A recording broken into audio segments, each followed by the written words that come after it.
अस्सलाम वालेकुम। Programme night addition में हम आपको खुश आमदीद कहते हैं। नाज़रीन, लगता है ऐसे कि अपोजिशन ने एक बार फिर से हुकूमत को टफ टाइम देने की ठान ली है। अपोजिशन की APC 20 सितंबर को इस्लामाबाद में होने जा रही है, जिसमें हुकूमत के खिलाफ तहरीक चलाने का एजेंडा तय किया जाएगा। 2 महीने पहले अपोजिशन के ऐलान करदा लाहे अमल पर अब अमल दरामद होना शुरू हो गया। अपोजिशन इत्तेहाद की रहबर कमेटी का इजलास आज हुआ, जिसमें नून लीग और पीपल्स पार्टी समेत अपोजिशन की दीगर 11 जमातों ने शिरकत की। इस इजलास की अहम बात यह थी कि इसमें साबका हुकूमत इत्तेहाद BNP मैंगल ने भी शिरकत की। इजलास के बाद रहबर कमेटी के सरबराह अकरम दुरानी ने कहा कि हुकूमत के खिलाफ इन हाउस तब्दीली या कोई और तरीक़ाकार अपनाया जाएगा। इसका फैसला APC में होगा। APC में जो भी फैसला हुआ, अवाम से अपील है कि इसमें हमारा साथ दें। अपोजिशन जमातों में कोई इख्तलाफ नहीं है और अपोजिशन के मुतालिबात में फ्री एंड फेयर इलेक्शन शामिल हैं। नून लीग के रहनुमा एहसन इकबाल का कहना था कि APC में शहबाज शरीफ और आला क़यादत शरीक होगी। अब सवाल यह है कि हुकूमत के खिलाफ अपोजिशन का एजेंडा हो क्या सकता है। गुज़श्ता रोज़ नून लीग और पीपल्स पार्टी की क़यादत में मुलाकात हुई, जिसमें हुकूमत के खात्मे के मुख्तलिफ ऑप्शन पर गौर किया गया। फिर इस मुलाकात के बाद मुख्तलिफ खबरें सामने आई कि पीपल्स पार्टी ये चाहती है कि इन हाउस तब्दीली के लिए कोशिश की जाए, जबकि नून लीग ये चाहती है कि तहरीक इंसाफ को अभी वक्त देना चाहिए, ये हुकूमत खुद ही अपने बोझ से गिरे तो बेहतर होगा। नून लीग की जानिब से यह भी तजवीज़ दी गई कि इन हाउस तब्दीली की बजाय नए इंतखाबात की तरफ जाना चाहिए। इन हाउस की बजाय अबूरी सेटअप आए जो नए इलेक्शन कराए। फिर उस मुलाकात के बाद ये खबरें भी सामने आई कि बिलावल भुट्टो ने इन हाउस तब्दीली की सूरत में आइंदा हुकूमत नून लीग की बनाने का इशारा दिया। ये भी खबरें सामने आ रही हैं। लेकिन सवाल ये है कि क्या अपोजिशन इत्तेहाद में आपसी एतमाद बहाल हो पाया है या नहीं, क्योंकि पीपल्स पार्टी के सीनियर रहनुमा एतजाज़ एहसन हमारे ही प्रोग्राम में ही कह चुके हैं कि नून लीग हमें आगे करके पीछे से डील कर लेती है। ज़रा सुनिए। शादिया, जहाँ तक मेरा ताल्लुक है, मैं अपनी आपको अपनी बात बताऊं, मेरे ख्याल में मियाँ नवाज शरीफ और नवाज लीग इमरान खान की हुकूमत की देर पा चलने की जमानत दे चुके हैं। सर कैसे? इन्होंने दिखाना यह है कि उसको बहुत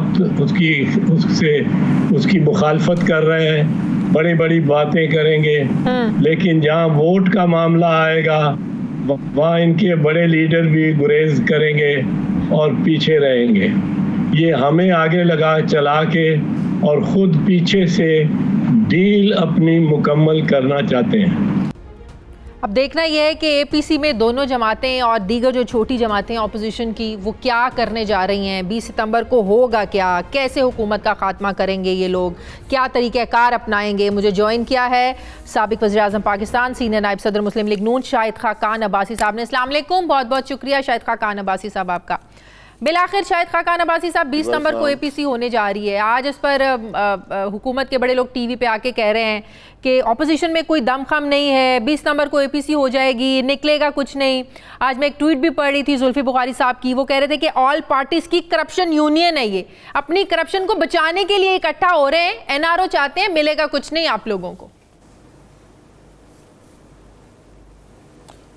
बुखारी साहब अपना NRO ले लें, वही बहुत है उनके लिए। अगर तकलीफ नहीं है तो फिर TV पर आने की जरूरत क्या है? सर क्या करने जा रहे हैं 20 सितंबर को, क्या होने जा रहा है? ध्यान दे रहे हैं ना। देखें, एक मुतफ़िका लाएमल बनेगा, इसीलिए जमातें इकट्ठी हो रही हैं कि क्या करना है। मुल्क मुश्किल में है, अवाम तकलीफ में है, अपोजिशन घर नहीं बैठ सकती।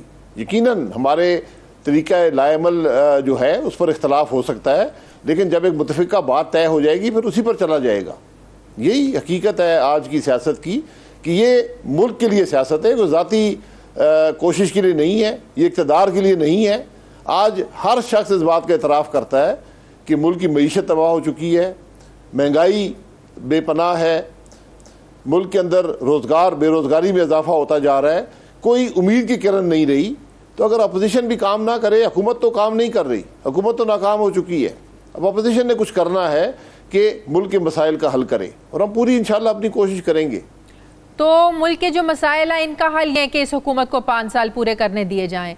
हल यही है कि इन्हें वक्त से पहले भेज दिया जाए, भले ही आईनी जमहूरी तरीक़ाकार, अदम एतमाद की तहरीक, जमहूरी रास्ता कुछ भी अपनाएं, घर भेजना है आप लोगों ने इस हुकूमत को। ये एजेंडा है आप लोगों का। जी, अगर हुकूमत खुद नहीं रहना चाहती तो हम उनकी मदद तो नहीं कर सकते। वो रहना चाहते हैं। एक हुकूमत नाकाम हो चुकी है, अवाम तकलीफ में है, नहीं रहना चाहते होते तो काम करते, मुल्क के मसाइल हल करते, मुल्क के अवाम को खुशहाली देते, मुल्क तरक्की करता। आज तो कुछ भी नहीं है। इसलिए अगर नहीं रहना चाहते तो इंशाल्लाह हम उनको जल्द अज जल्द घर पहुंचाएंगे।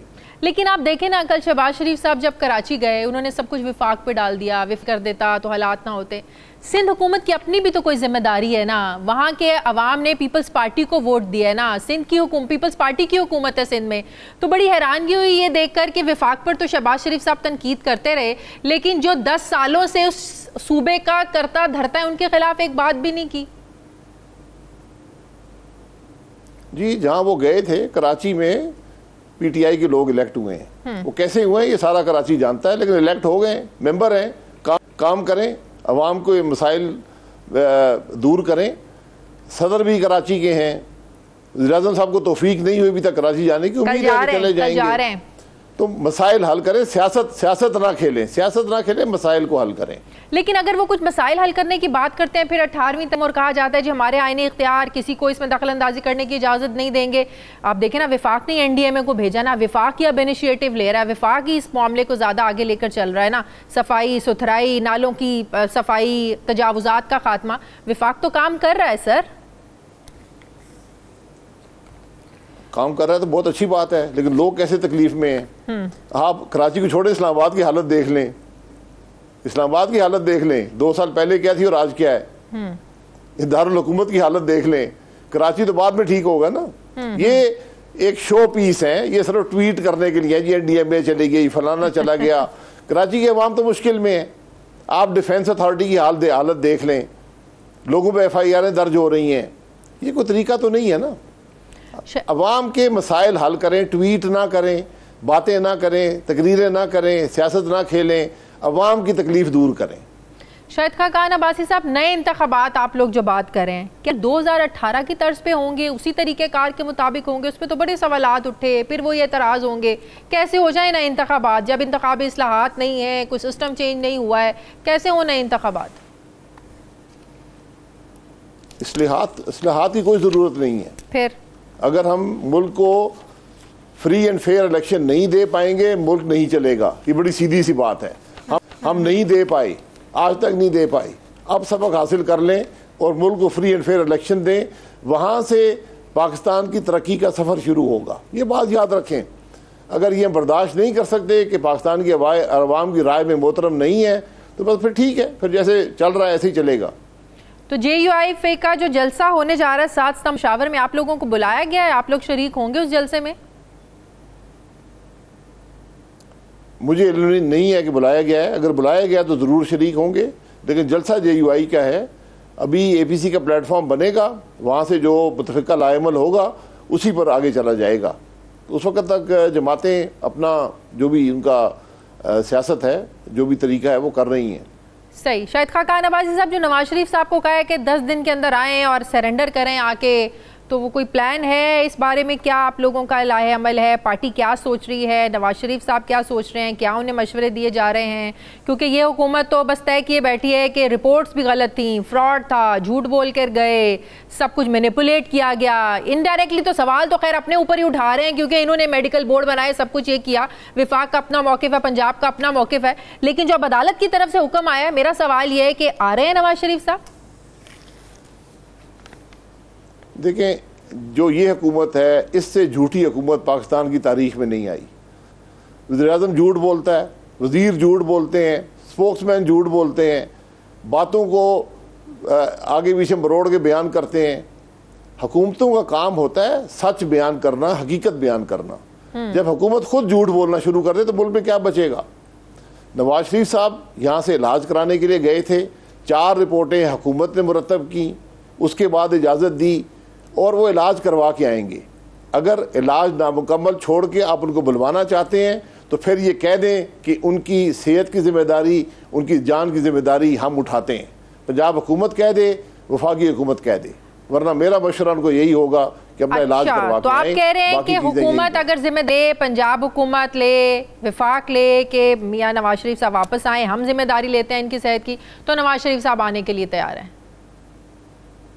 जी, उनकी सेहत और जान की जिम्मेदारी उठाना चाहते हैं। अच्छा, जो ये सब बयान देते हैं तो वो मेरा मशवरा होगा कि आ जाएं। अगर वो नहीं उठा सकते तो फिर मेरा मशवरा ये होगा कि अपना इलाज करवा कर आएँ जिसके लिए वो गए थे। ठीक हो गया। शाहिद खाकान अब्बासी साहब, ये FFTA मामले पर जो वज़ीर आज़म साहब ने एक बयानिया दिया है कि इस पर अपोजिशन और भारत जो है वो एक पेज पर हैं, आप लोगों को मिला दिया है भारत से कि आप लोगों का बयानिया उन जैसा बयानिया है कि पाकिस्तान जो है वो ब्लैक लिस्ट में चला जाए। वो कह रहे हैं हम तो हर सूरत में, वज़ीर आज़म कहते हैं इसको मंजूर करवाएंगे। तो क्या आप लोग करने जा रहे हैं? इस पर भी कुछ स्ट्रेटजी बनाई आप लोगों ने? जो इस वज़ीर-ए-आज़म की हुकूमत पाकिस्तान का सौदा कर रही थी ना FATF के हवाले से, हमने उसको रोका है। सर क्या? अगर वो सुनना चाहते हैं तो असेंबली में आकर बयान कर देते हैं। जो इकोनॉमिक टेररिज्म के बिल में जो मामला थे, जो बिल रोका गया, जो म्यूचुअल लीगल असिस्टेंस के मामला थे, जो अभी आमला के अंदर मामला हैं, अगर ये तरामीम अपोजिशन ना करती, पाकिस्तान के मुफाद को, पाकिस्तान के अवाम को के लिए बेपनाह मुश्किलात इसमें पैदा होती। आज वज़ीर-ए-आज़म मुल्क की अपोजिशन को हिंदुस्तान से जोड़ रहा है। उस हिंदुस्तान के सामने जिसने कश्मीर पर कब्जा कर लिया और वज़ीर-ए-आज़म ने एक लफ्ज़ ना बोल पाया, उसके बारे में बात कर रहा है। ये काम छोड़ दें, मुल्क चलाएं। वो कह रहे हैं कि अगर ब्लैक लिस्ट हुआ, इसके बुरे कॉन्सिक्वेंसेस होंगे, जिम्मेदार ऑपोजिशन होगी। मलबा ऑपोजिशन पर डल रहा है जनाब। जी, अपोजिशन पर कैसे डल सकता है? हुकूमत किसके पास है? FATF के बिल में क्या क्या हुआ ये सब बताएं ना ज़रा। किसने अमेंडमेंट किया FATF के बिल में? किसने उसको बेहतर बनाया? आपको पता है कि ये वो हुकूमत है जो UN सिक्योरिटी काउंसिल में काबीना के इख्तियारात दुनिया में किसी शख्स को भी देने पर तुली हुई थी। कोई उसके अंदर रिस्ट्रिक्शन नहीं थी। ये हिंदुस्तानियों को अपने इख्तियारात दे देते, काबीना के इख्तियारात इजराइल को दे देते। सर कैसे? ये तो मुल्क के सौदा करने पे तुले हुए हैं। सर कैसे? जो UN सिक्योरिटी काउंसिल का बिल देख लें, जो UN सिक्योरिटी काउंसिल का बिल देख लें, जो ये लाए थे, जो बिल ये लाए वो देख लें, जो हमने तरमीम की वो देख लें। इनके बिल में कोई लफ्ज नहीं था, कहे ये था कि वफाकी काबीना किसी भी को अपने इख्तियारात तफवीज़ कर सकती है। अच्छा। हमने उसमें तरमीम की कि पाकिस्तानी शहरी को या पाकिस्तानी इदारे को अपने इख्तियारात दे सकती है। अच्छा। ये बड़ी वाज़ेह बातें हैं। ये बातें हमारे मुंह मत खुलवाएं। वज़ीर साहब अपना काम करें। मुल्क के मसाइल बेपनाह हैं। अपोजिशन अगर वो मुल्क से मोहब्बत रखते हैं तो अपोजिशन 100 गुना ज़्यादा रखती है। ठीक हो गया, बहुत बहुत शुक्रिया साबिक वज़ीर-ए-आज़म। ये पेट्रियटिज्म का मुकाबला नहीं है। सही, बिल्कुल बिल्कुल बिल्कुल, किसी की उबलवती पे वफादारी का मुकाबला नहीं है। वफादारी होती है मुल्क के मसाइल को हल करने में, अवाम की तकालीफ दूर करने में। इस हुकूमत ने मुल्क के मसाइल में भी इजाफा किया है और अवाम पर बेपनाह बोझ डाल दिया।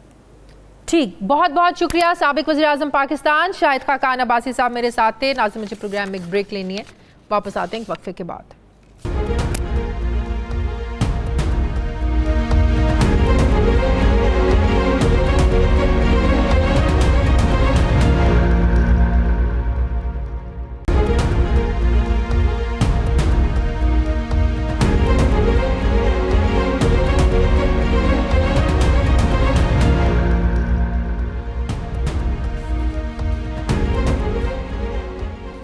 ब्रेक के बाद एक बार फिर से आपको खुशामदीद कहते हैं। मुझे ज्वाइन किया पाकिस्तान पीपल्स पार्टी के सीनियर रहनुमा कमर जमान कायरा साहब ने। अस्सलाम वालेकुम, बहुत बहुत शुक्रिया कायरा साहब आपका। कायरा साहब, कल भी एक बड़ी अहम मीटिंग हुई नून लीग के बीच में, पीपल्स पार्टी के बीच में। बिलावल साहब मिले, जरदारी साहब मिले शहबाज शरीफ साहब से।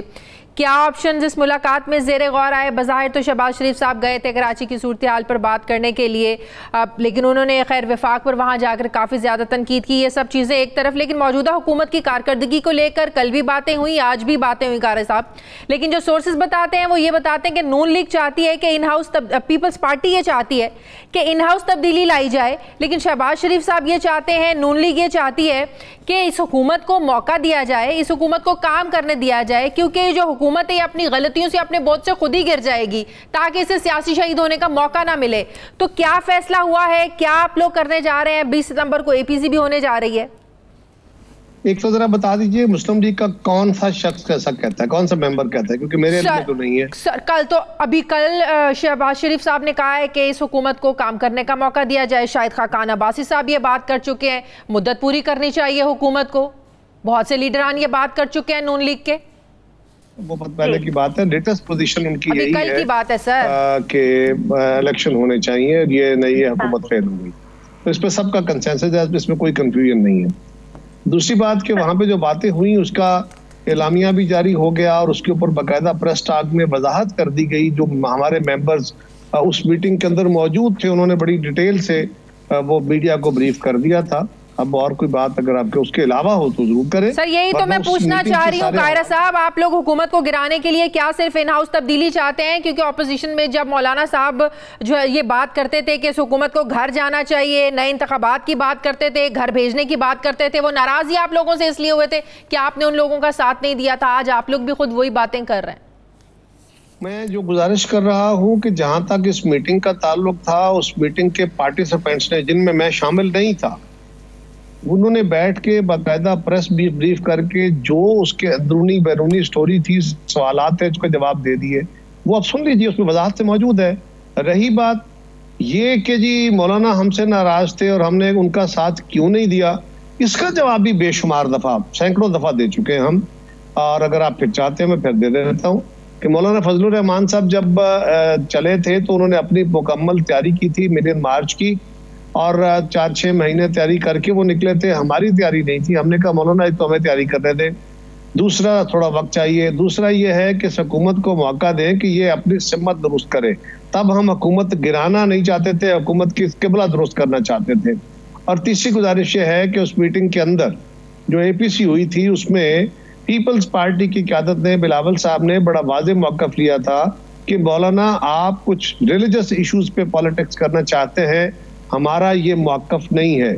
अगर खुदा न खास्ता कोई तारीखी ऐसा वक्त आ गया कि रिलीजन को चैलेंज हुआ तो पीपल्स पार्टी शायद बाकी सारी जमातों से आगे खड़ी हो, लेकिन हम उसकी बुनियाद पे अपनी सियासत को इस्तवार नहीं करते, नंबर 1। और दूसरा कि हम जब ताहिरुल कादरी साहब और इमरान खान साहब ने मुस्लिम लीग के खिलाफ धरना दिया था, उस धरने के भी हम खिलाफ थे, और अब हम जाके आप धरना देना चाहें, ये कैसे मुमकिन है कि हम धरना पॉलिटिक्स करें? अगर कल खिलाफ थे तो आज भी खिलाफ है। ये बड़े 2 वाज़ेह पॉइंट थे हमारे, इसमें कोई बहाम नहीं था। तो कायरा साहब अगर अब नए इंतखाबात होंगे, ज़ाहिर पूरे मुल्क में होंगे, सिंध हुकूमत को भी जो है ना वो ज़ाहिर इससे दस्तबरदार होना पड़ेगा। अभी 5 साल पूरे नहीं हुए हैं, अब आप लोगों ने फिर ज़ाहिर नए इलेक्शन में जाएंगे तो कोई एजेंडा लेके जाएंगे, कोई कारकर्दगी लेकर जाएंगे। सिर्फ मैं पीपल्स पार्टी की सिंध हुकूमत की बात नहीं कर रही हूँ, KP को भी जवाब देना पड़ेगा, पंजाब को भी जवाब देना पड़ेगा, बलूचिस्तान गवर्नमेंट को भी जवाब देना पड़ेगा। तो सवाल मेरा यह है कि फिर आखिर इन 2 सालों में ऑलरेडी आप देखें कि बारिशों ने सिर्फ कराची में नहीं पूरे मुल्क में बड़ी तबाही मचाई है, तो क्या जवाब लेकर जाएंगे आप लोगों के पास? क्या कहेंगे कि इन 2 सालों में आप लोगों ने किया क्या है? किस बेस पर आप लोगों को वोट मिलेगा? पहली गुजारिश तो ये है कि इन बारिशों ने पूरे मुल्क के अंदर एक तबाही मचा दी है, सिर्फ कराची नहीं है जी। सो कराची स्पेसिफिक ये सवाल नहीं है, पूरे मुल्क के अंदर बारिशों से तो कह रही हूं, पूरे मुल्क में हुआ है, एक अजाब है। अजाब इस हुकूमत ने मुसल्लत किया हुआ है। जो महंगाई है, बेरोजगारी है, अदम इत्मीनान है, पाकिस्तान की खारजा पॉलिसी का फेलियर है, पाकिस्तान के अंदर जो वफाक के आपस में तनाव है, वो बहुत सारे इश्यूज हैं जिसके ऊपर बड़ी वाज़ेह डिबेट हो चुकी। और हम क्या एजेंडा लेके जाएंगे, ये जो तासर दिया जाता है ना मोहतरमा कि पीपल्स पार्टी को हुकूमत छोड़नी पड़ेगी, तो हम तो ये कह रहे हैं, हमारी दानिश में, आप पता नहीं एग्री करें ना करें, लेकिन हमारा दानिश में, अपोजिशन की दानिश में ये हुकूमत अपनी साख खो बैठी। अब लोग इसके साथ नहीं चलेंगे, लिहाजा इसके साथ नहीं चलेंगे तो हमें तो वोट देंगे, क्योंकि हमने तो डिलीवर किया हुआ है। हमने तो अपने 5 साल दौर में मुश्किल तरीन दहशतगर्दी का सामना, फ्लडों का सामना, दुनिया की इकोनॉमी के बहरान के बावजूद इस मुल्क में रिकॉर्ड रेवेन्यू इकट्ठे किए थे, इस मुल्क की एक्सपोर्ट बढ़ाई थी, नौकरियां दी थी, तनख्वाहें बढ़ाई थी, पेंशनें बढ़ाई थी, पाकिस्तान को खुराक में खुद कफील किया था, जमींदार को उसकी फसलों की कीमतें दी थी, आम आदमी की जिंदगी में बेहतरी लाने के लिए बेनजीर इनकम सपोर्ट प्रोग्राम जैसे प्रोग्राम शुरू किए थे। तो हमारे पास तो बताने को बहुत कुछ होगा, और हमें, अगर हम इलेक्शन की या इस नई हुकूमत के जाने की बात कर रहे हैं तो यकीनन हमारी दानिश में हुकूमत को आइंदा वोट नहीं मिलेगा। उनको नहीं मिलेगा तो हमें दोबारा वोट मिलके हम दोबारा वोट। लेकिन कायरा साहब फिर ये भी तो बताना पड़ेगा, लोग ये भी तो कल को पूछेंगे, ये वही दो पार्टियां हैं जो एक दूसरे को सड़कों पर घसीटने की बात करती थी, पेट फाड़कर पैसे निकालने की बात करती थी, बिलावल की नून लीग पर तनकीद और नून लीग की पीपल्स पार्टी पर तनकीद। कायरा साहब ये किसी से ढकी छुपी नहीं है, तो जाहिर है लोग अब सवाल तो करेंगे कि कल आप लोग एक दूसरे पर तनकीद करते थे, आज अगर आप लोग इकट्ठे हो रहे हैं, किस कॉज के लिए इकट्ठे हो रहे हैं? अवाम के मफादात के लिए इकट्ठे हो रहे हैं या अपनी कोई सियासत बचाने के लिए इकट्ठे हो रहे हैं? ये भी बात किसी से ढकी छुपी नहीं है कि दोनों पार्टियों के जो लीडर्स हैं उन पर केसेस चल रहे हैं, नैब के मुकदमे चल रहे हैं, आप लोग केसेस भुगत रहे हैं। तो अब समझ में नहीं आ रही, जाहिर है लोग तो पूछेंगे, कंफ्यूज हैं कि कल जो बातें करते थे एक दूसरे के खिलाफ वो ठीक था या जो आज मिल बैठे हैं ये ठीक है? ये जो आपका नैरेटिव है ये तो पिछले इलेक्शन में भी आपने बड़े जोर से सारे मीडिया ने कहा कि जी हमने किसको क्या कहा, पीपल्स पार्टी ने क्या, मुस्लिम लीग ने क्या कहा। ये तो वही सवाल है जो घिस गया है।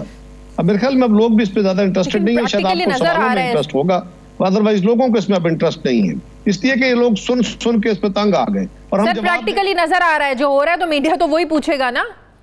आपका सवाल आ गया जी, मैंने इसको सवाल का जवाब देना है, आप एग्री करें या ना करें। देखिए सवाल ये है कि हम ये कह रहे हैं सियासत के अंदर जो जमहूरी अमल है इसमें कोई एक जमात अगर मेजॉरिटी की गवर्नमेंट नहीं बनाती तो बिल्कुल आपको उनके साथ भी चलना पड़ता है जो आपके शरीहन मुखालफ होते हैं। हम दोनों जमातों ने, हमने बल्कि सारी अपोजिशन की जमातों ने एक दूसरे के खिलाफ इलेक्शन लड़ा था। खान साहब मुस्लिम लीग नून को, अकाफ को क्या कहते थे इलेक्शन से पहले, क्या कहते थे MQM को, क्या कहते थे बलोच नेशनलिस्टों को, तो आज उनके साथ इत्तेहादी है। तो ये बाज़ औक़ात आपको सियासत की रिक्वायरमेंट जो ग्राउंड रियलिटीज हैं उसके तहत आपको फैसले करने पड़ते हैं। बिलाशुबा हमें अपनी सियासत के अंदर ऐसी जबान या ऐसे लहजे या ऐसे आर्गूमेंट इस्तेमाल नहीं करने चाहिए जो कल जिस तरह आज आप सवाल कर रहे हैं इस तरह के सवाल खड़े करें, बल्कि हमें दूररस बातों को सामने रखते हुए अपने बयानिए को तश्कील देना चाहिए। लेकिन बरतानिया के अंदर भी एक दूसरे की मुतहारब जमातें इकट्ठी होकर हुकूमत बना लेती हैं। इससे पहले भी हमने हुकूमतें बनाई थी, हम अपोजिशन में भी इकट्ठे रहे थे, हम 2008 में भी इकट्ठे हुकूमत में आ गए थे। तो ये सवाल तो बहुत नैब की कारकर्दगी को लेकर जो अपोजिशन तनकीद करती है, नून लीग का तो वाज़ेह मौक़िफ़ है कि नैब को खत्म हो जाना चाहिए। आप लोग समझते हैं कि नैब कवानीन में तरमीम करनी चाहिए, कंसेंसस के साथ तमाम पार्टियों के साथ मिल बैठकर ये मामला तय होना चाहिए, या आप लोगों का भी यही मौक़िफ़ है कि नैब को सिरे से ख़त्म कर देना चाहिए, एहतसाब के लिए दायरा ठीक, ये जो इदारा ये ठीक नहीं है? देखिए अकाउंटेबिलिटी होनी चाहिए, अकाउंटेबिलिटी के लिए एक इदारा होना चाहिए और उस इदारे को अक्रॉस द बोर्ड अकाउंटेबिलिटी करनी चाहिए। उसके अंदर कवानीन जो सुप्रीम कोर्ट ने अपनी जजमेंट दी है कि ये सियासी इंजीनियरिंग और बाजू मरोड़ने का और हुकूमतें बनाने और गिराने का काम करते हैं, ये नहीं होना चाहिए। पगड़ियां उछालने का काम नहीं होना चाहिए। सब तबकात का, सब इदारों का एहतसाब करे, एक इदारा हो, अक्रॉस द बोर्ड अकाउंटेबिलिटी करे, अबव द बोर्ड होके चले, और उसके लिए कानून भी वो हो जो लोगों की पगड़ियां, जिसमें गुनाहगार बच ना पाए और बेगुनाहों की पगड़ियां ना उछाली जाए। ये हमारा वादे मौक़िफ़ कल भी था, आज भी है। और शॉर्ट टर्म में हम कह रहे हैं कि जो अगर आप इसको सारे को रिवैम्प करने की पोजीशन में इस वक्त नहीं भी है, फर्ज करें, तो फिर सुप्रीम कोर्ट ने जो कहा है, इस्लामी नजरियाती काउंसिल ने जो कहा है, राइट्स वॉच एशिया ने जो कुछ कहा है, आप मीडिया वाले जो इतनी डिबेट करके अभी तक कह रहे हैं, उन सारी चीजों को सामने रखिए और उसमें अमेंडमेंट करके उसको कानून को ठीक तो कार सभी जो FATF पर ऑपोजिशन का एक स्टैंस है, जो बिल को सपोर्ट नहीं कर रहे हैं, वज़ीर आज़म साहब ने तो यहाँ तक कह दिया है कि इस सारे मामले पर भारत और ऑपोजिशन एक पेज पर है। वो आप लोगों को इल्ज़ाम जो है ना वो आप लोगों पर ठहरा रहे हैं कि आप लोग जो है ना भारत की जुबान बोल रहे हैं, उनका मौक़िफ़ अपनाए हुए हैं आप लोग इस बिल को ना सपोर्ट करके। मुझे हैरानगी है कि अगर वजीर आजम ने एक इंतहाई गैर जिम्मेदाराना बयान दिया है, एक इंतहाई लग़्व बयान दिया है, एक पता नहीं मैं उसको क्या कहूँ, अब वजीर आजम है, उनको कुछ कहते हुए भी हिजाब आता है कि उनको अपने अल्फाज का कभी उन्होंने चुनाव सही नहीं किया। हमेशा वो अपनी जमात के अंदर भी, समाज के अंदर भी इसी तरह का बयान देना चाहते हैं कि अपोजिशन को, अपने मुखालिफिन को वो दुश्मन के साथ खड़ा कर देते हैं, वो मुल्क दुश्मन बना देते हैं। हालांकि ये सरीहन गलत बात है और ये मतलब बहुत फजूल बात है। मैं इतना कहूंगा कि ये आर्गूमेंट ही बड़ा फजूल है। ये है कि FATF के और आपको भी चाहिए कि सवाल को सेग्रीगेट करें करते हुए, सिर्फ ये नहीं कि वजीर आजम ने जो कह दिया आप भी उसको 10 दफा गए, उन्होंने 1 दफा गाली दिया मुझे 10 दफा गाली दे, ये मुनासिब नहीं है। साहब मैं आपको गाली नहीं दे रही, मैं वो बात कर रही हूँ प्राइम मिनिस्टर साहब ने की है। आप ये कैसे कह सकते हैं कि मैंने आपको गाली दिया? मैं तो सिर्फ एक सवाल पूछ रही हूँ कि वजीर आजम साहब ने जो कहा है, जो उन्होंने एक नुक्ता उठाया है, मैं तो उनकी बात कर रही हूँ। आप गलत बात कर रहे हैं, मैंने आपको गाली नहीं दी, मैंने आपको गाली नहीं दी सर। मैं ये कह रहा हूं कि आपको जब भी कोई सवाल खड़ा करें तो सवाल के लिए पहले आपको सेग्रीगेट करना चाहिए। वजीर आजम ने जो कुछ कहा वो इंतहाई फजूल और लग़व बात है। अब मैं क्या आपको कहूं कि आपका सवाल इंतहाई लग़व है तो आप बड़ी नामुनासिब बात होगी ना। मैं ये कह रहा हूं कि 9 बिल थे कुल, 9 में से 7 बिल सेनेट से भी पास हुए, कौमी असेंबली से भी पास हुए, वो फेटअप रिलेटेड बिल्स हैं। उनको कैसे पास कर दिया? अगर हम ब्लैकमेल कर रहे हैं, अगर हमें अपनी क्यादतों के लिए NRO चाहिए तो फिर वो 7 बिल क्यों पास हो गए?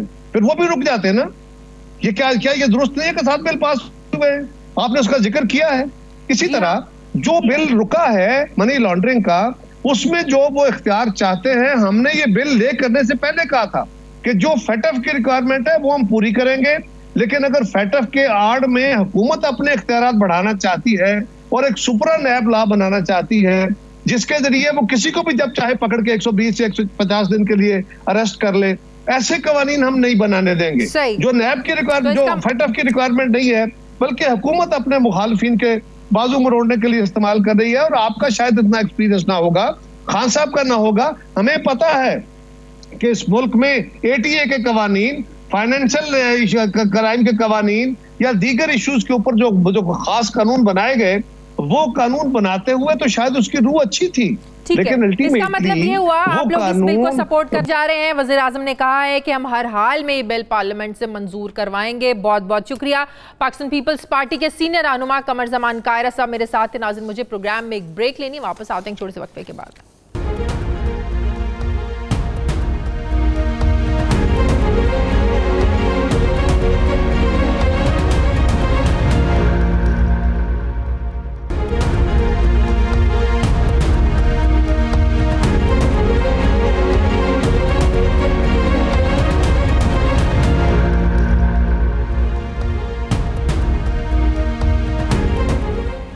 ब्रेक के बाद एक बार फिर से आपको खुशामदीद कहते हैं। नाज़रीन, हुकूमत के लिए इंसदादे मनी लॉन्ड्रिंग बिल और इस्लामाबाद दारुल हुकूमत वक्फ़े अमलाक बिल 2020 पार्लियामेंट के मुश्तरका इजलास से पास करवाना अब लगता है कि हुकूमत के लिए एक चैलेंज बन चुका है।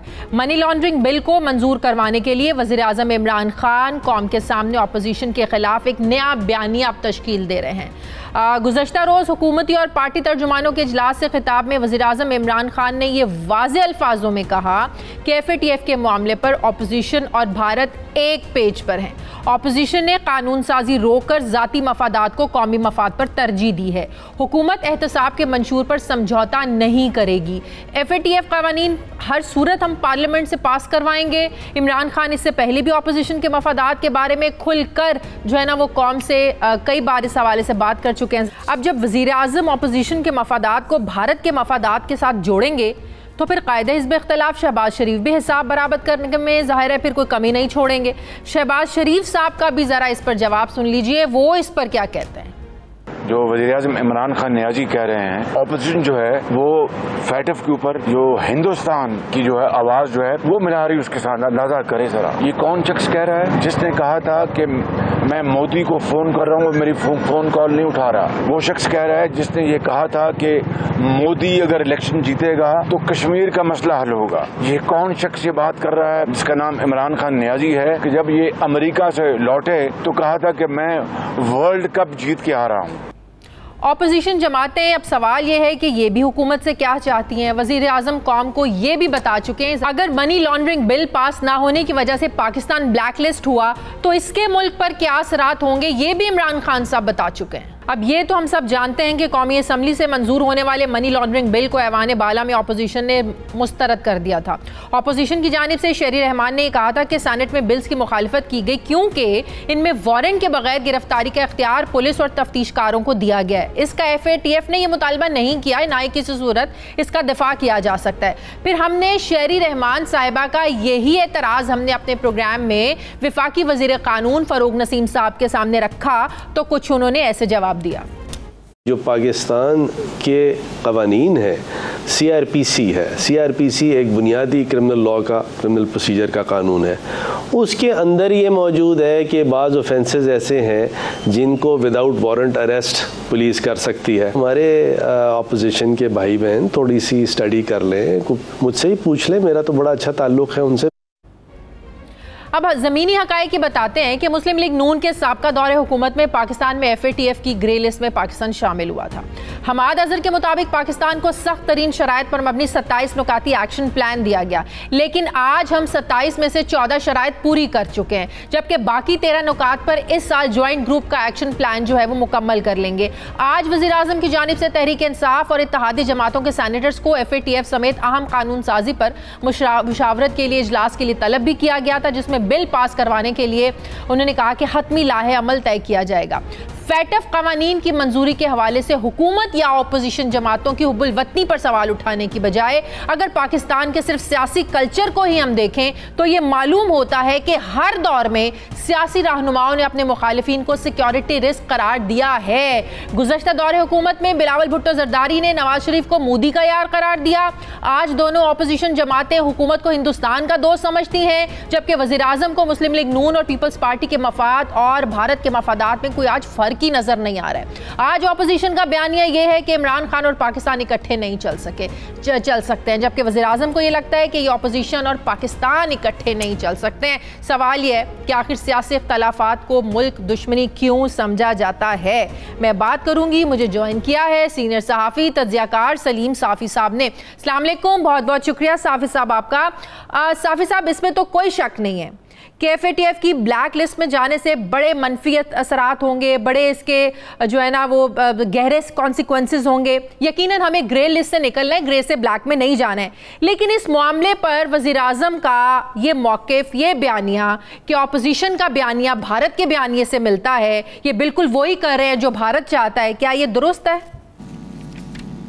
नहीं, दुरुस्त नहीं, ये इंतहाई गलत रवैया है और ये हमारी सियासत की नापुख्तगी की अलामत है।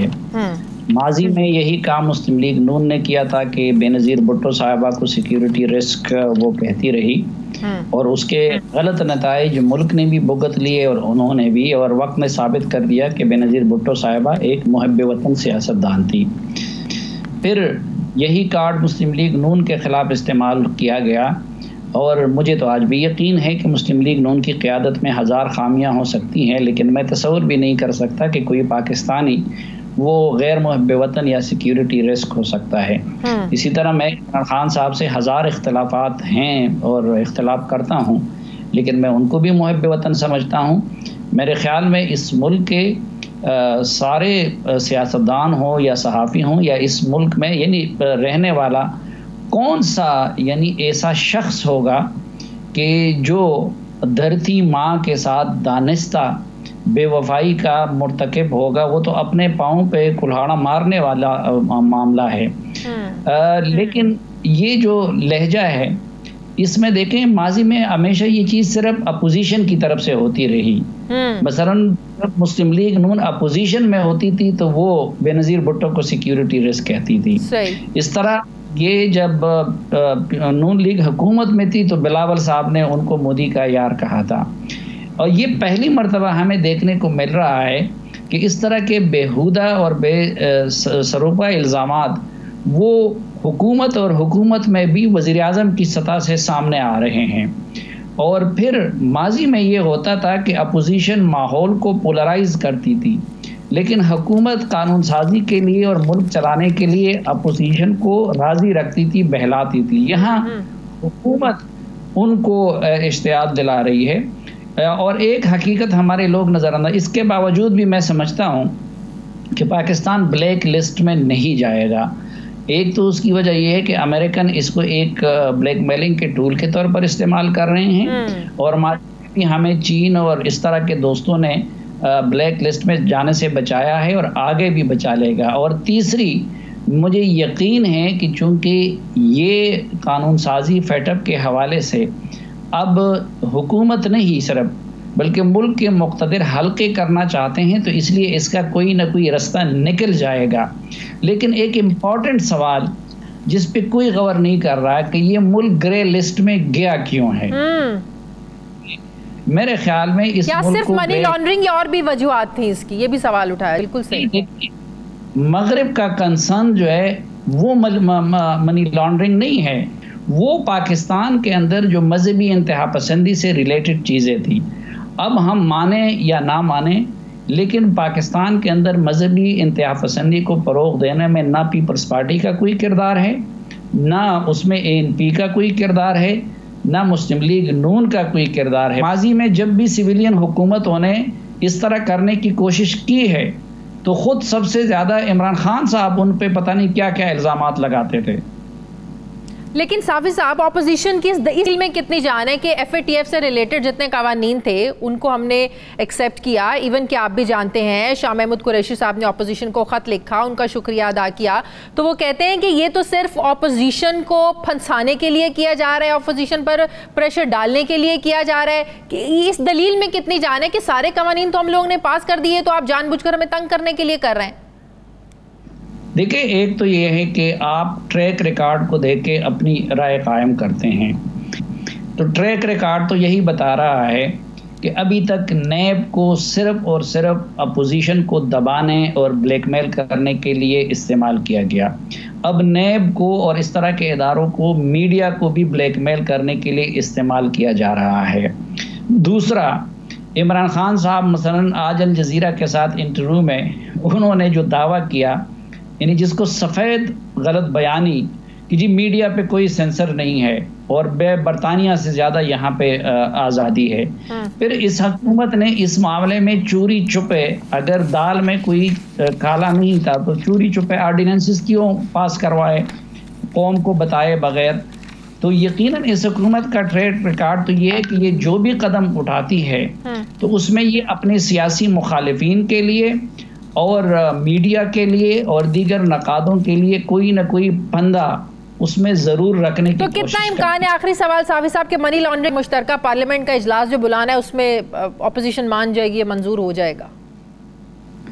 मेरे ख्याल में देखें, अल्टीमेटली क्योंकि ये मुल्क की सलामती का इशू है, बिल्कुल, और ये वो है जिसमें मुल्क के मुक़्तदिर हल्के दिलचस्पी लेते हैं। इस पे हुकूमत भी अपनी बारगेनिंग कर रही है और अपोजिशन भी इस पे भरपूर बारगेनिंग की कोशिश करेगी, क्योंकि इस वक्त एक तरफ आप अपोजिशन से ये ताउन चाहते हैं और दूसरी तरफ एन इस मौका पे अपोजिशन के गिर्द नैब का और दीगर केसेस का घेरा तंग कर लिया गया, तो अपोजिशन भी पूरी बारगेनिंग की कोशिश करेगी।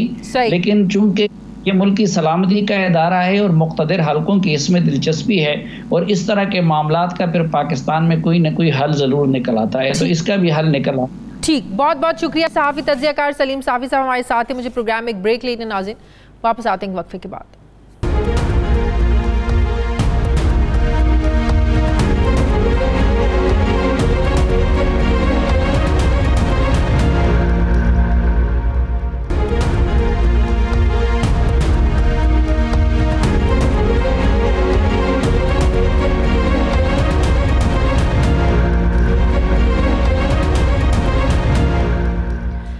नाज़रीन, खैबर पख्तूनख्वा हुकूमत ने दरियाओं में पानी के बहाव में इजाफे और सैलाबी रेलों के बायस हाई अलर्ट जारी कर दिया है। सूबे में गुज़श्ता 3 रोज़ से जारी बारिशों के बाद सैलाबी रेलों से कई इलाके शदीद मुतासर हुए हैं। सवात, बुनेर, मानसहरा में मुख्तलिफ वाक़यात में अब तक दर्जनों अफराद लुक़मा अजल बन चुके हैं। हंगामी हालात से निमटने के लिए सूबाई इदारे PDMA की जानिब से मुख्तलिफ अजला से दरियाओं और नदी नालों में पानी के बहाव की सूरत हाल पर एक रिपोर्ट भी जारी की है, जिसमें कहा गया है कि नौशहरा और चारसदा में दरियाओं के करीब रहने वाले जो लोग हैं, अफराद हैं, ये अलर्ट रहें। खैबर पख्तूनख्वा में हालिया बारिशों के नतीजे में अब तक 30 अफराद जाँ बहक जबकि 38 अफराद जख्मी हुए हैं।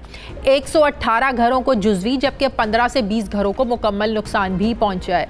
बुनेर में एक मकान पर मट्टी का तौदा गिरा जिससे 5 अफराद जाँ बहक हो गए, जबकि शांगला और बुनेर में राब्ता पुल सैलाब में बह गया। महकमा मौसमियात ने आज जुमेरात से सूबे में बारिशों के नए सिलसिले की एक नए स्पेल की पेशगोई की है, जो कल जुमे तक जारी रह सकता है।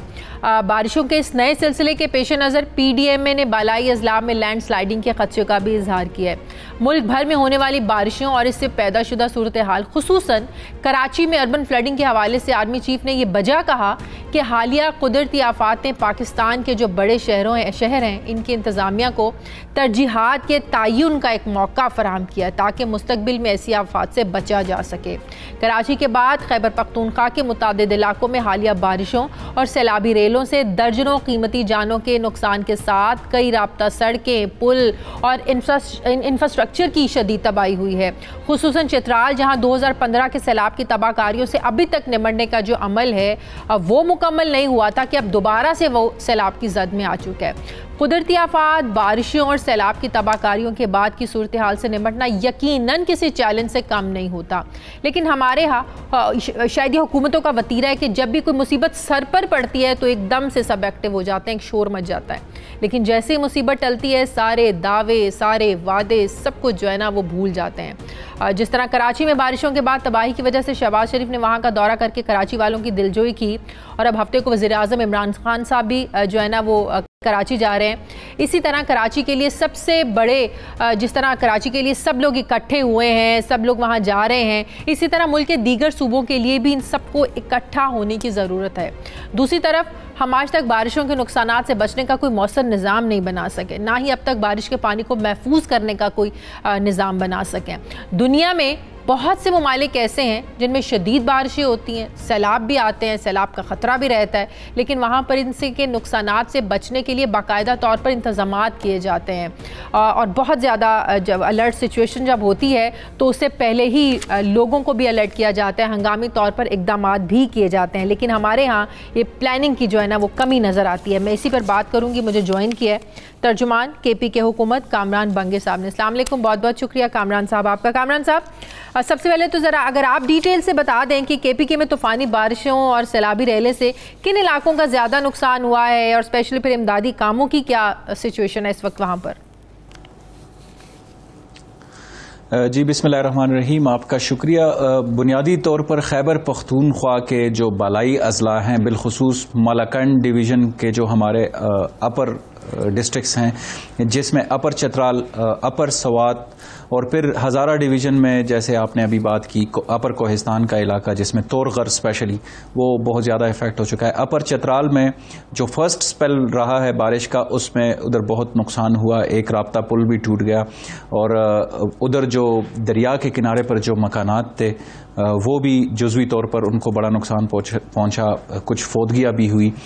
इस तरह जो अपर स्वात का इलाका है जिसमें कलाम से जब आप आते हैं टूवर्ड्स मदियन, यहाँ तक का एरिया काफ़ी मुतासिर हुआ और साथ ही साथ शांगला और बुनेर की जैसे आपने बात की वो भी जो है वो अफेक्टेड एरियाज़ में से है। अपर कोहिस्तान में जैसे मैंने भी बात की, तोरगर के इलाके में आज एक अफसोसनाक वाक़या पेश आया जो लैंड स्लाइडिंग हुई, उसकी वजह से 7 अफराद जाबहक हो गए। तो ये ओवरऑल सिचुएशन है खैबर पख्तूनख्वा में। जैसे अभी आपने बात की कि अगले 24 घंटे में दोबारा से बारिशों की पेशन गोई हुई है, तो सारे इदारे अलर्ट हैं।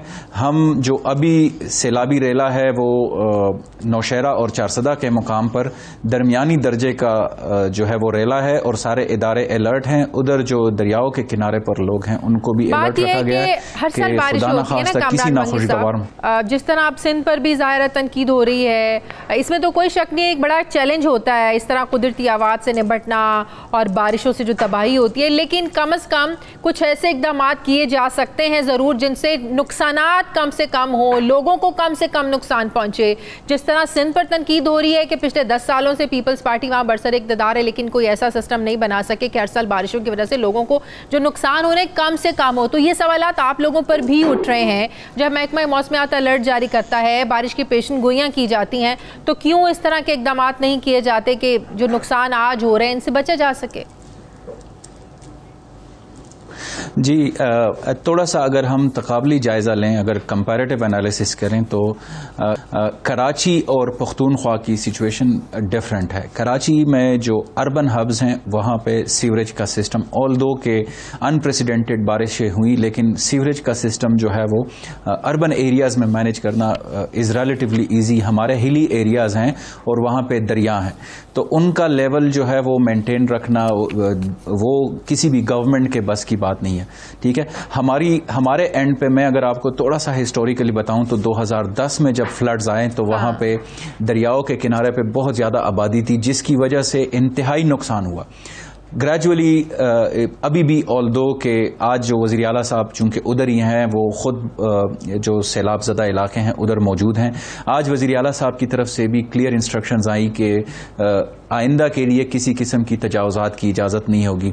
अनफॉर्चुनेटली जो ज़्यादा नुकसान हुआ है वो जो दरियाओं के किनारे पर इंक्रोचमेंट्स थी उनकी वजह से, और बारहा खैबर पख्तूनख्वा हुकूमत की एफ़र्ट्स हैं।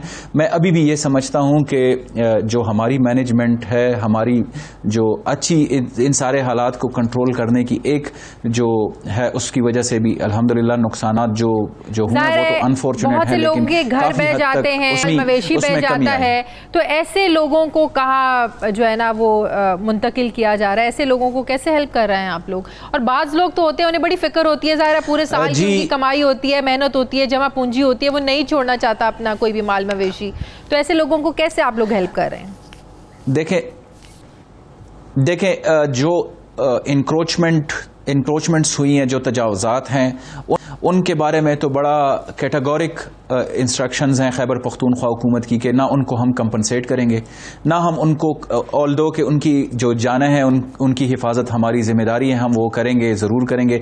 लेकिन बारहा ये ऑपरेशंस हुए और दोबारा से इंक्रोचमेंट्स हुई हैं।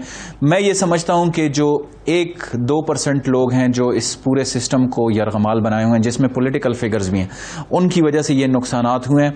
आइंदा के लिए इस स्पेल के बाद ये बड़ा सख्ती से, क्योंकि मैं लोकल गवर्नमेंट को भी देख रहा हूँ, हमें भी ये हिदायत हैं कि किसी किस्म की इंक्रोचमेंट्स की इजाज़त नहीं होगी।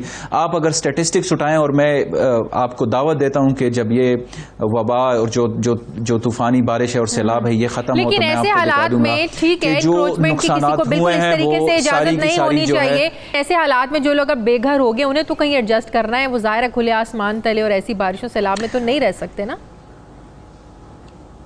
यकीनन जो दरियाओं के किनारे पर जो आबादियां हैं उनको हिफाजती मकामात पर मुंतकिल किया गया है। खैबर पख्तूनख्वा की रिलीफ एक्टिविटीज़ जो हैं वो जारी हैं। वहाँ पे टेंट्स, कंबल, जो नॉन फूड आइटम्स हैं, राशन का बंदोबस्त उनके लिए कर दिया गया, उनको नकद पैसे दे दिए गए, कैश अमाउंट्स उनको दे दिए गए। तो ये खैबर पख्तूनख्वा की रिलीफ एक्टिविटीज़ जारी हैं। बट हमें अब ये एज अ नेशन ये डिसाइड करना है कि हमने कौन से डायरेक्शन में जाना है। अगर आप कराची की हालत देख लें, अगर उधर भी इंक्रोचमेंट है, वो तो अर्बन हब्स है।